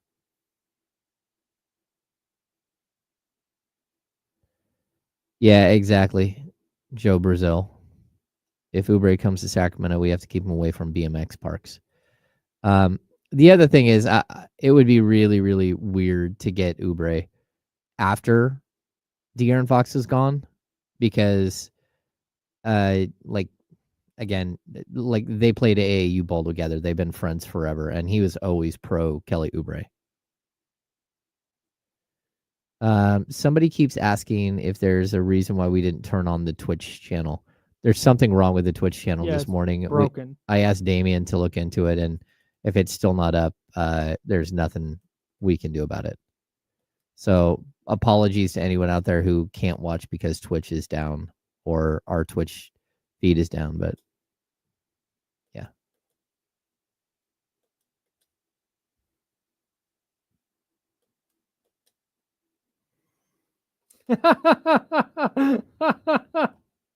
Yeah, there you go, John. Brilliant. Sign him up. That's it. But then what do you do about the slow starts? You're going to have incredible comebacks when your starters go against their bench. That's so funny. Hey, Zach Levine, it's tough to put into words how much this city... We got this? The city and organization have meant to me over the last 8 years. Chicago, you've welcomed me with open arms, and the memories we've created together will stay with me forever. The fans here are unlike any other. You've made playing in Chicago a true honor, and I'll always be grateful for your support. To my teammates, coaches, and the entire Bulls staff, thank you. You've all played a huge part in my growth, both on and off the court. As I take this new chapter with the Sacramento Kings, I'm excited for what lies ahead, but I'll always carry the love and appreciation for Chicago with me. Thank you for everything. Let's keep pushing forward. Light the beam. Wow. All right, here we go.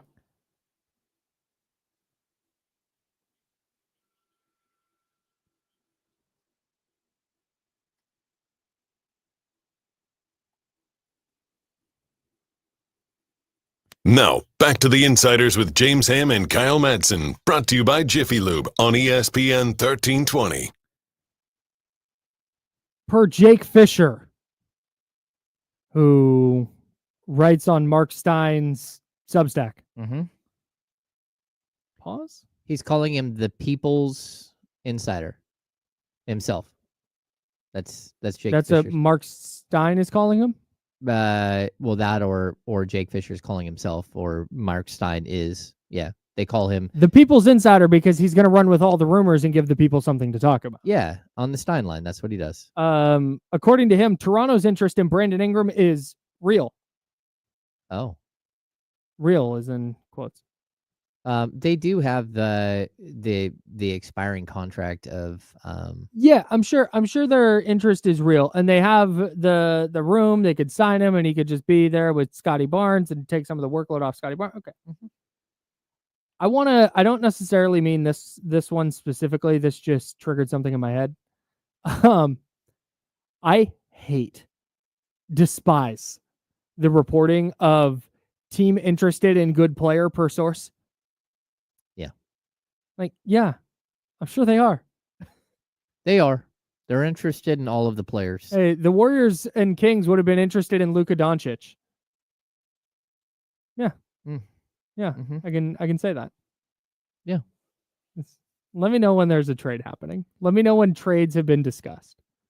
They do have the expiring $24 million Bruce Brown contract. They also have, again, Chris Boucher's money that they could move. Like, Toronto has some options, but that is just a strange way to put it out there. Really odd. Maybe it happens. I don't doubt. I just, like I said, I don't doubt that Toronto is like, hey, maybe Brandon Ingram. Like I said, I'm not talking about this report specifically. Mm-hmm. There were just multiple reports yesterday about like teams A and B have interest in player X, Y, and Z. Mm-hmm. All right. Cool. Have they had trade talks? Have there been discussions? Like, what is the news here? Like, team likes good player is not news to me. Yeah. Well, I would also like, if we're looking at just like randomly, if we're going to talk about Toronto at all, which we typically don't do here on the Insiders. No. They are a team that every time you think that they're going to go backwards, they just push all in on some weird trade that you're like, didn't see that one coming. Like Jakob Poeltl, didn't see that coming. Oh, you're having a horrible season? Everything looks grim? Oh, Kelly Olynyk, look at that. Yeah. You got involved and you improved your team with the trade, even though probably will hurt you in the draft. I like that about Toronto. Usam Majuri is a good, like savvy GM. Yeah. Maybe Brandon Ingram will play for the Raptors. Who knows? Don't care. Let's do 6 quick thoughts. How'd yesterday's Kings game go? Kings insider James Ham has 6 notes you need to know. Here are James Ham's 6 quick thoughts. Yeah, 6 quick thoughts. You can find these also on various social media. James_Ham NBA on Twitter. James, what was 6 quick thought? Number 1 from last night's 116-114 Kings victory over the Timberwolves. Slow and steady wins the race. DeMar DeRozan was absolutely incredible. Like, there are games where he is so good and other games where you're like, okay, it's frustrating. But when he is like backpacking the team like he did last night, like just a major hat tip. 21 points in the second half, finished with 33, 7, and 5. The 7 assists, he had 6 in the first half, and then it got a little sticky. Everything got a little sticky in the second half, but yeah. Monk did the same thing.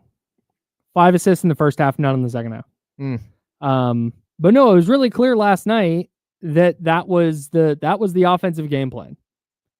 Is DeMar DeRozan and Malik Monk are going to take a lot of shots, and we've talked about DeRozan and his fit so many times on this program. And when he's hitting shots like he was last night, it's really hard to argue with the process. Yeah, especially when he's able to take so much attention that you have to send McDaniels at him, because that's what opens the door for Monk to get loose. Yeah, I mean, you have to try to shut the faucet off somehow, and that's exactly what Minnesota did. They sent their best defender at DeMar DeRozan because he was just torching him, and then Monk goes crazy in the fourth quarter, and that's why you brought him in, because the idea was that he would do that for De'Aaron Fox. They took over half the Kings shots last night. Those two? DeRozan and Monk took 48 of their 92 shots. No, man. At one point you saw, I think it was Jaden McDaniels. You saw his spirit leave his body and if it was not Jaden McDaniels, then it was apologies to the defender who it was. Plays awesome defense on DeRozan. Gets a really great contest. His shot bounces off the rim like 4 times and falls through. And he literally, as he's going back up the court, you saw like he just slumped over. Like, how does that? And that's kind of what he does to teams, man. 14 of 25 for DeMar DeRozan last night. Hit a couple of threes. He was very, very good. 33 points, a game high for DeMar. Number 2. Number 2. This is Malik's team now. That's what it looks like to me. 26 points, 5 assists, 8 rebounds. I do believe that life will get much easier for him once Zach LaVine is there, and kind of spaces the floor a little bit and gives him just more room. And again, like what we just talked about, a guy like McDaniels is going to have to go and defend Zach LaVine. And that will open up things for Malik Monk. It'll open up things for DeMar DeRozan. And that's what you're hoping, is that by adding another really high quality scorer, it will just make life easier. But I still think that this, as short as look like it's Malik's team. And that's not to say that LaVine isn't going to be like the number 1 scorer on this team, because I do think he'll be the number 1 scoring option. But there's a big difference between being the head of the snake and being the number 1 scoring option. Yeah, no doubt. The integrating LaVine into the Kings offense is going to be a really fascinating thing to watch over the first month or so that he's with the team, because I do think that's going to be a pretty significant adjustment.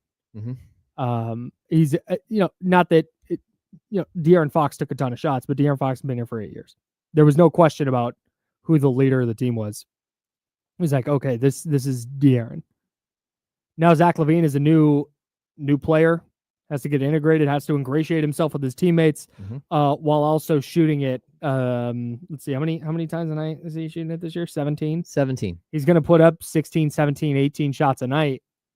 How that fits in and what impact it has on DeMar DeRozan and Malik Monk is going to be really interesting. Yeah, I totally agree. And someone brought up in the chat too, the block that Monk had on Gobert was so just sick. incredible. That was so sick. And the one thing I really hate about Rudy Gobert is that something like that happens and goes wrong, it's like he slaps out, like he like throws his arms at people, and people are getting hit by him because of his weird overreactions to things. And I was like, hey, why is that not a foul? Like, again, he had a couple of moments last night that were very sketchy. Like the elbow to like that almost popped Sabonis was crazy. Number 3. Number 3. Oh, opportunity knocks. I thought Keegan came out like, hey, look, there's a whole bunch of shots just sitting here on the floor.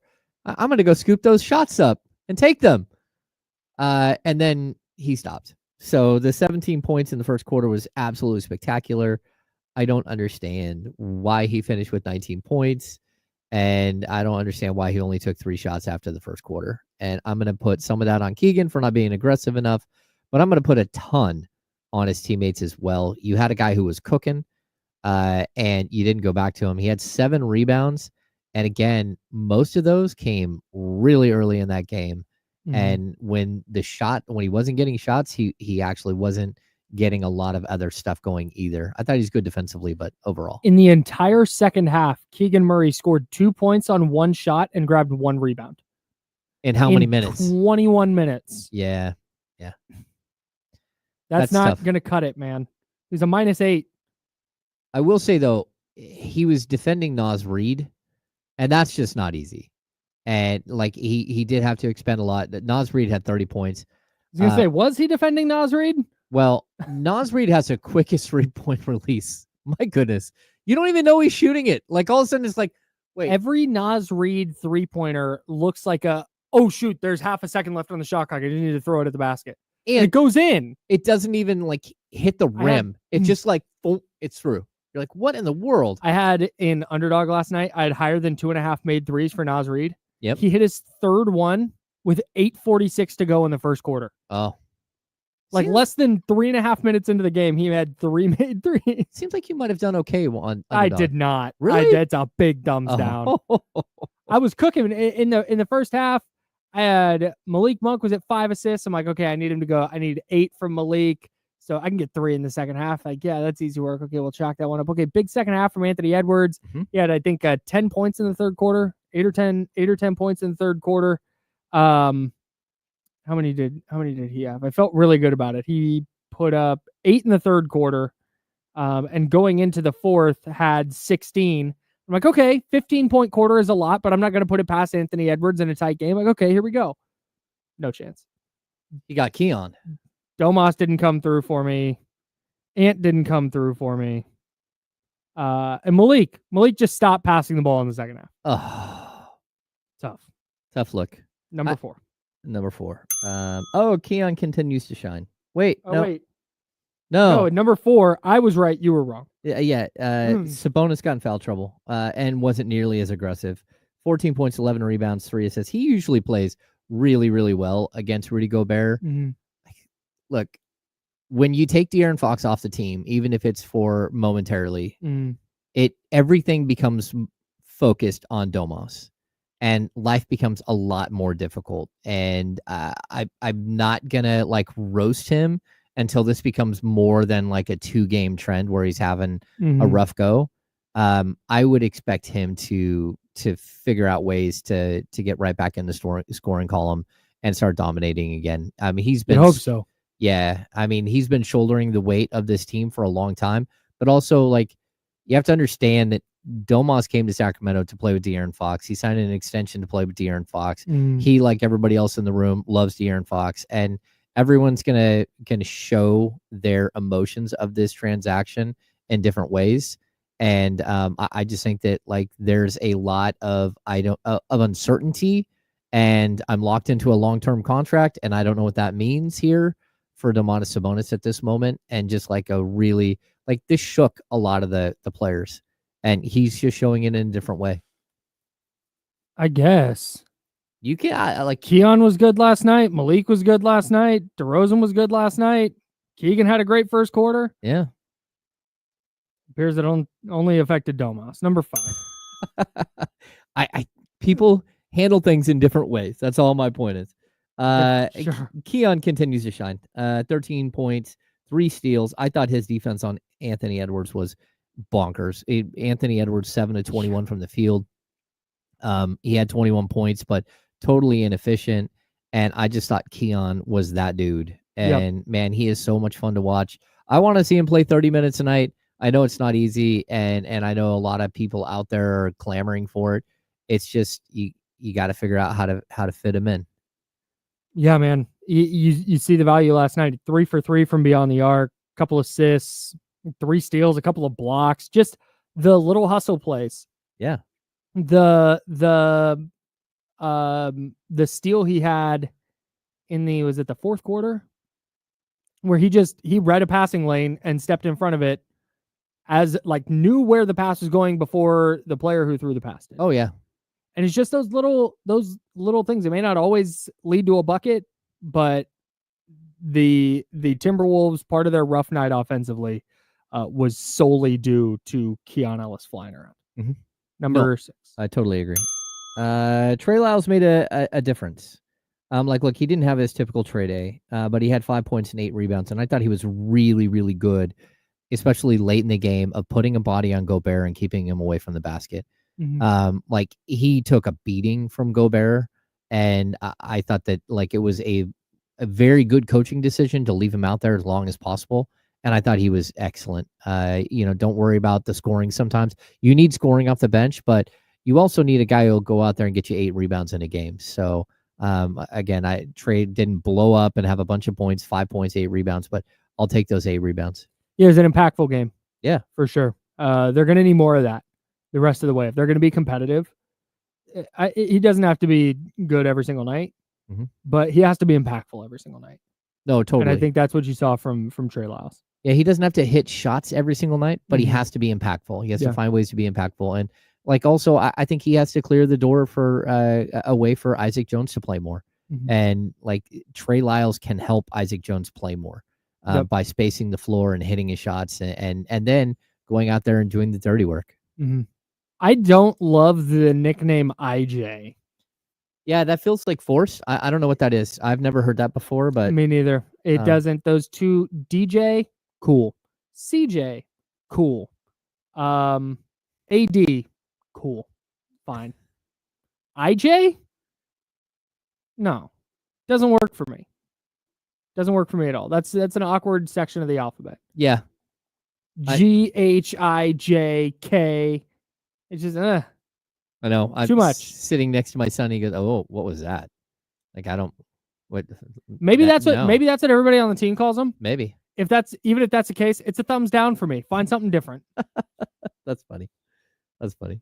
Anyways, no disrespect. It's just not my favorite 2-letter nickname I've ever heard. Yeah, me neither.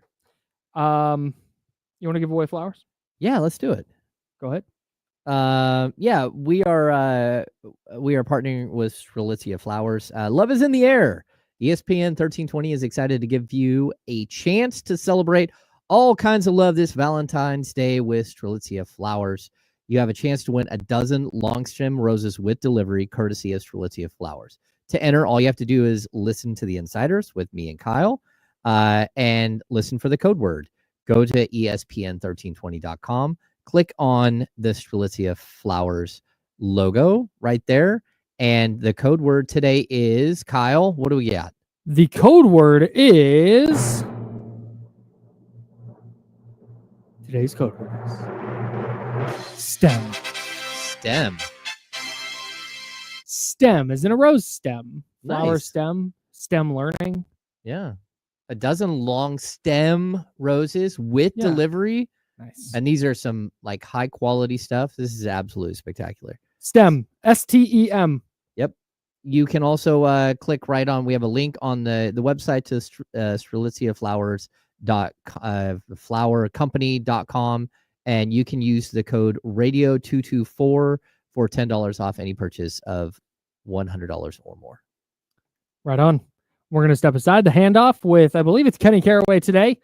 Coming up next, we'll get Kenny's thoughts on the Kings' win last night and whether Keon Ellis should be in the starting lineup. He's James Ham. I'm Kyle Madsen. Jiffy Lube's a sponsor. It's the Insiders on ESPN 1320 Sacramento Sports Center. You want to get that computer logged in? Yeah. How long is the break? What's up? This break is about 3 minutes.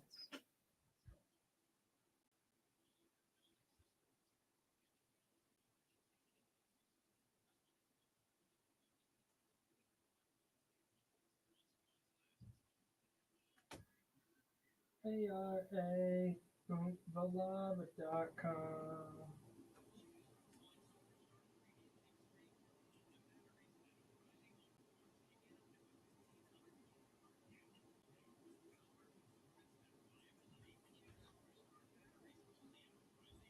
We're right back. Run into the restroom. Okay, good luck. We're all counting on you.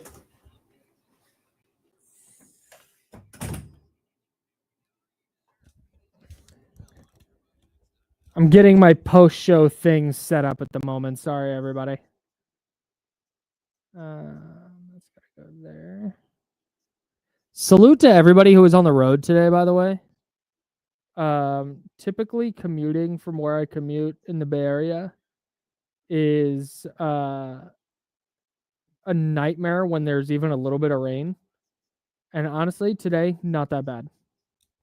Not that bad of a commute.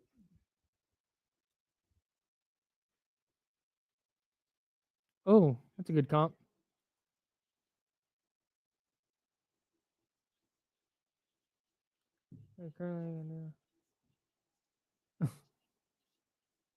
It's unbelievable. Yes. Hey, DMV traffic's no joke. I had no idea. I was not familiar with DMV traffic's game until we went out there. And I got to tell you, the Airbnb we stayed at, our window like overlooked a freeway basically. And that freeway, any time of day, was bumper to bumper, 0 mile per hour traffic. It was unbelievable. We spent the first couple days, we didn't really notice that. And we're walking around DC and we're having a great time. And it's like, man, I could live in DC. Like I love this city. And then you see the traffic. I'm out. I don't want to deal with that.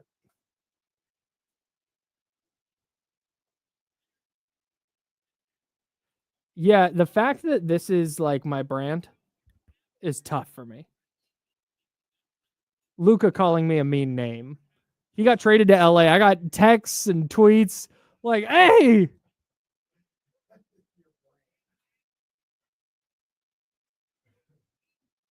Insane. Okay, here we go. We're coming back.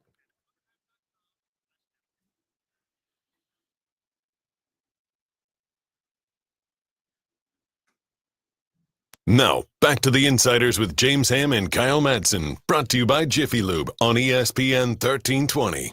Not quite. James Ham. Oh, there he is. James Ham's here. I'm Kyle Madsen. It's the handoff. I'm going to get an intro made for the handoff. We're going to make it happen. It's all good. Yeah. It's all good. I got something that you guys would really enjoy real quick because we talk whatever sports we need to. But, well, this is sports too. But last night, I'm at the crib. Oh, I ain't even on the screen. My fault. I was at the crib, late night, winding down or whatever. And I turn on the TV and there's on one of the sports stations. And my wife goes, "Oh man, did I miss that? Oh man, I wanted to go. Oh, PBR at Sacramento, Wisconsin." She's like, "I wanted to go to that. Oh man, I gotta go next year." We'll all go together. It was a lot different than I thought it would be. It was way faster paced. Yeah. I think that was the biggest thing that stood out. Like how many. Yeah, it moves. Yeah, like there's a guy who like gets thrown off a bull, and 45 seconds later, that bull's gone. There's another guy who's getting thrown off a bull. Maybe a minute later, it's like boom, boom, boom, boom, boom, boom, boom. You're like, wow, this is happening very quickly. So pull back the curtain just a little bit, like the way a lot of stuff went down, that was like crazy. But I'd go to PBR. Like I would go to PBR. My issue is not that the event was fine. Like you said, I don't want to get into all the stuff that was, but yeah, like it's something that I would go to experience again. I had some stuff going on in life that night, so I had to a little bit distracted. But the thing that threw me off was how big the ring is and how little of the ring actually gets used. Really? Oh yeah. So the other part is just for people to run away or something? Yeah. They open the gate. Smart. And then the bull might get, because you're only on it, the best rider's only on it for 8 seconds. It's usually far less than that. Yeah. And it's like the bull doesn't get more than like 6 feet from the gate. And then the rider gets off and he walks away and they open the thing and the bull runs in and like, oh, so you just have all this. Okay. I'm sure there's a reason. I'm sure that it's a thing I did not know about the sport. I don't know if this is the right answer or not, but I just, you don't want a small confine with that. No doubt. No doubt. Like that literally might just be it. Yeah. Just 2,000-pound bull. Well, and I think the rodeo clown was like the star of the show. Like he was hilarious. Yeah, he was having a good time. I'm not going to say the joke that I made at the thing. But it was drug related. I think they played Check Yourself by Ice Cube. Which was not like just the last thing I was expecting to hear. Well, that and then we had a good time. The pouring your beer into your cowboy boot and then shotgunning your beer out of your cowboy boot. That was something I really wasn't prepared for. Didn't they do that with the kid? Yeah. That's well, I don't think he really had beer, but they did that with water or something with the kid. That's disgusting. Yeah. It's disgusting. But I don't know. Either way, it was fun. Heinous, it was on CBS Sports Network last night at like 10 o'clock. And it looked packed, looked sold out, like they were up to the top. And I was like, I would, like, all jokes aside, I would go. I don't know if I'd like, go buy tickets and stuff like that. But if I had an opportunity, if I had an opportunity to go, I give me a belt buckle. You know what I'm saying? That's the thing. That's what I would do differently next time is I will dress different. Yeah. It is not a joggers and sneakers type of joint. No, I would be part of the crowd. Yeah, I would dress the part. Looking like Bruce Brown out there. But no, I saw that and I thought about you guys like immediately. Thanks. So this is my brand now. PBR and Luca calling me a bad name. Not only did I think about it, but my wife like genuinely upset. Like, did I miss it? Oh no! Has she been before? I don't think so. Or it's just something she wanted to experience. She appreciates it. Like she's not a fan. She don't know anything that's going on. Like because it's a league. It's just something to do on a Friday/Saturday/Sunday. Yeah, she appreciates being a cowgirl or something like that. Okay, I respect it. Really impressive win for the Kings last night. Yeah. For me, it was their most impressive win of the year. I'm not going to argue with that, but that was a big time win. Like if we had talked about it, if we had talked about the game at all yesterday, which we didn't really get to, I'd have been like, they're not winning tonight. I did not think they had a real shot to win that game. Minnesota's been rolling, really tough spot for the Kings. And then for them to go out and not only win, or not only kind of play hard and play the way they did, but to win was super impressive. Yeah, well, one of the things that we talked about with the Thunder game, now I know Minnesota's not the Thunder, but they're still a good team. But when the Thunder lost to the Warriors, we're like, oh, man, here we go. They're gonna be locked in and beat the crap out of the Kings on Saturday, which is what happened. Well, the Timberwolves lost amidst all the Luka stuff Saturday night. They lost to the Wizards at home. Oof. Yeah, the Wizards snapped their 16-game losing streak to Minnesota on Saturday. Yeah. So my thought was like, damn, man, like they're gonna be locked in. And I don't think they played great, but they played physical. Like they played like locked in that respect. And the Kings matched the physicality and were able to pull out that win, man. That was good. That was impressive. Yeah, I thought it was a great win. Like, again, adversity hits in all kinds of different ways. And just because they win this game, we don't know what the future looks like. But they showed that, like, hey, we're still here. We're still present. We're still ready to go. Like, adjusting to new players. And there are more changes that could come here in the next 48 hours, right? The trade deadline isn't until noon on Thursday. There's all kinds of things that can happen. And this team could look more distressed between now and then. But I think this was one of those, like I compared it the night that the Kings beat Denver after the DeMarcus Cousins trade. I didn't add to that they lost the next 8, but but that's kind of where you're at, like this emotional thing. You're giving everything to try to keep things together. Again, you're shorthanded. You got to try to figure out how to win with, what already is not a very good bench, and take away De'Aaron Fox. And you put Keon Ellis in the starting lineup, again, take away Kevin Huerter. You just had one less body, 2 less bodies. Mm-hmm. You go out there and you played really well against a very, very solid team that a little shorthanded, but really a good team that, is going to probably be a playoff team. Yeah, I was interested to see the Isaac Jones minutes. I want to see what that does moving forward, because I know points is something that a lot of people talk about when they talk about the bench, and I don't dispute that, but I kind of want to see just like neutral to positive minutes for people. Like Isaac Jones, I don't know what he had. What he have, like maybe 3 points last night or something like that. 2 points, but he came into the game, he helped, and I don't think he took away anything for his minutes. And you got Keon that I think is going to give you like 8 to 10 a night. Trey Lyles probably going to give you like 6 to 10 on a particular night. Yeah. The rest of the guys, if you can't make a deal. This is all I'm talking about. If you can't make a deal, the rest of the guys that come in that you play, just get in there and give me a break. Like Devin Carter, be able to give Malik Monk a break. Mm-hmm. You know what I'm saying? Be able to give Isaac Jones, be able to give Keegan Murray a break. Mm-hmm. You don't have to score 14, but if you can come in there and while you're in there, I don't feel like anything was taken off the table. I think there's value in that too. And I want to see what guys, if Isaac Jones, he seems like he might be getting some opportunities coming up. If he is, I want to see what he can do with those opportunities. Yeah, we were just talking about that with Trey Lyles. Like Trey Lyles was really impactful last night and didn't score. What do you have, 5 points? I think he didn't put the ball in the hoop. But with the players the Kings have, they need guys who are going to affect games on the margins. That's what and that's what you're talking about. It's not going to jump out in the box score. It may not even jump out while watching the game. I'm with you. I didn't think Isaac Jones did anything unbelievable last night, but he looked like he gave you some NBA minutes. And if you can find, and that's something that Devin Carter, like whatever you think about Devin Carter and his long-term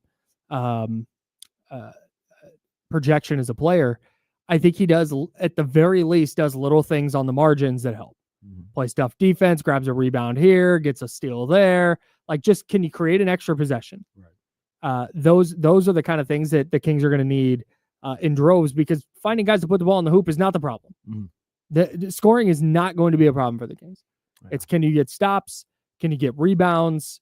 Can you win 50-50 balls? Can you do these little things to help out maybe some of your other shortcomings? Yeah. I'm almost at the point, I don't know yet, I got to think about it a little, but I'm almost at the point to saying this Kings team led by Doug Christie, these guys are tougher than a $2 steak. I'm almost there. Not there yet.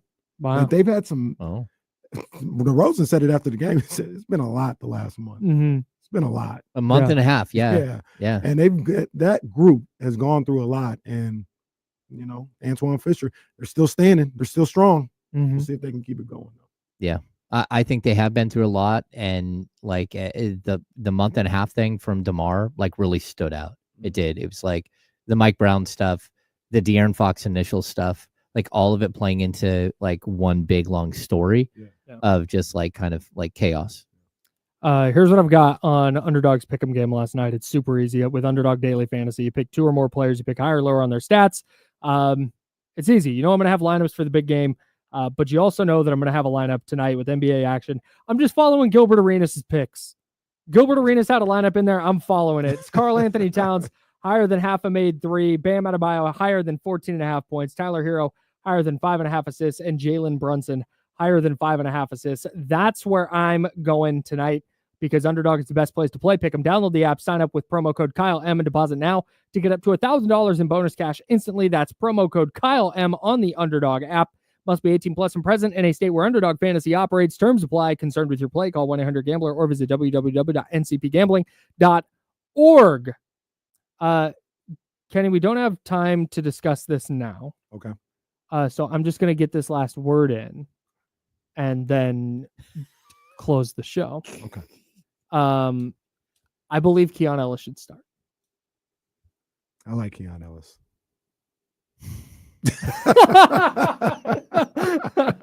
No, we're not. We could spend another hour discussing this, but that was my big takeaway from last night. It's like, man, I think they got to figure out a way to get in a different situation. Sure, I don't know if it's right for this situation with the Kings. I like Keon Ellis a lot. I'm sure you guys will get into that on D-Lo and KC. I'll be listening. I know James will be listening. And everybody here, hopefully, staying tapped in for D-Lo and KC. We have a ton of fun on that show.